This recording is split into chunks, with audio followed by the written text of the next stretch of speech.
E o ministro das Relações Institucionais, Alexandre Padilha, afirmou que o Brasil não vai entrar numa guerra comercial com os Estados Unidos.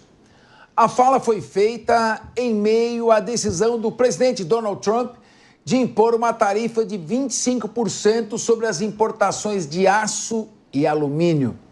Segundo Padilha, o presidente Lula tem dito com muita clareza que guerra comercial não faz bem a ninguém, principalmente ao mais fraco que está guerreando, né? O lado mais fraco sempre perde, já ensinava Sun Tzu há 3.000 anos.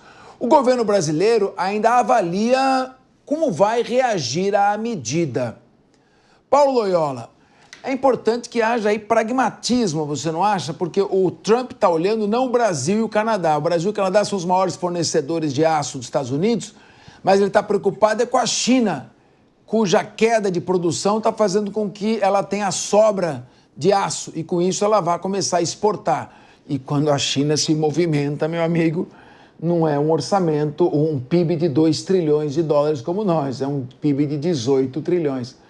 Como é que deve reagir o Brasil na sua avaliação, Paulo Loyola?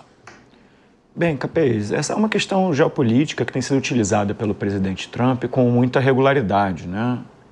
Ele impôs uma questão de tarifas ao México, ao Canadá, e depois voltou atrás como se tivesse tido uma grande vitória política, indicando que o México colocaria 10 mil soldados a mais ali na fronteira, que na verdade não é nada, e nada que já não tenha sido feito em anos anteriores, por exemplo, ou um aumento significativo do efetivo. Então, Trump segue na sua guerra narrativa de orientar algumas questões para depois, muitas vezes, em algumas sim, outras não, voltar atrás e capitalizar uma vitória política dentro desse processo. O que a gente precisa acompanhar muito de perto é até onde ele vai com essa questão de taxação, porque, inclusive, como já foi dito aqui em outros programas, os Estados Unidos também estão sofrendo muita pressão inflacionária.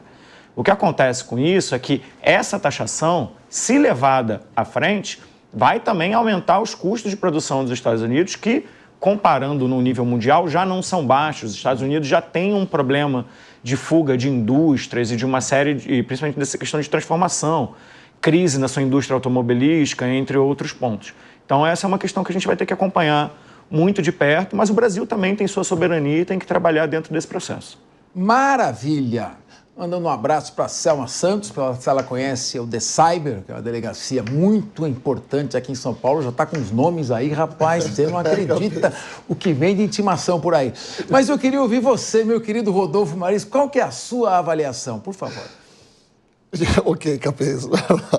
Primeiro, nesse assunto todo do Trump e a taxação, não houve uma conversa diplomática.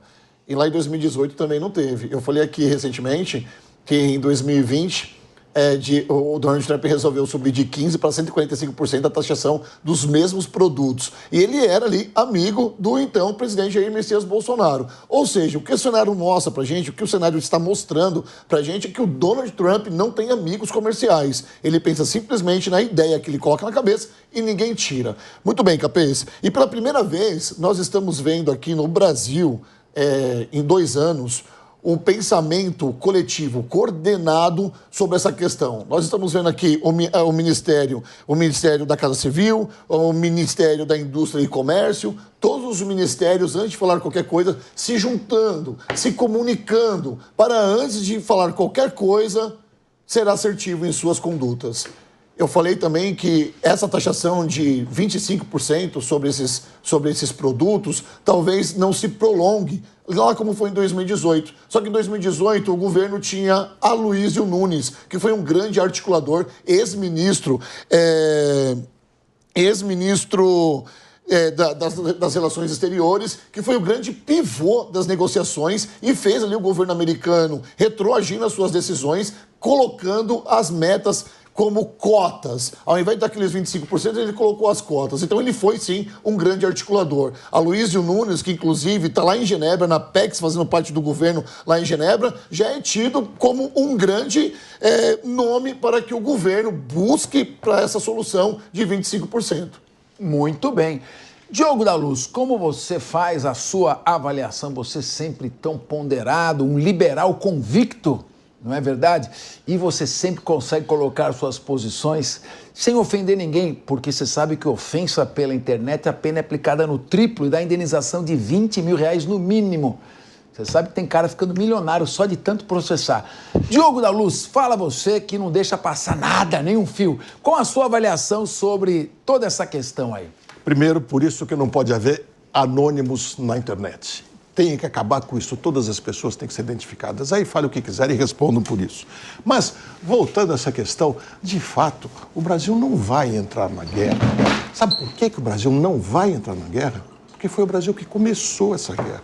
Só que essa historinha ninguém contou para vocês. Estão falando, não, veja, não sei o que o Trump está fazendo, porque isso, porque aquilo, etc.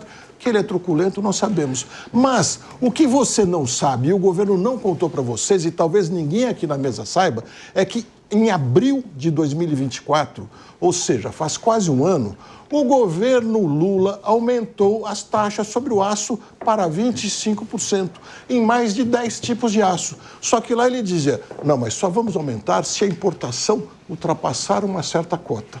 E por um ano apenas. Mas chegou em setembro, precisamente no dia 17 de setembro, ele tornou essa medida definitiva.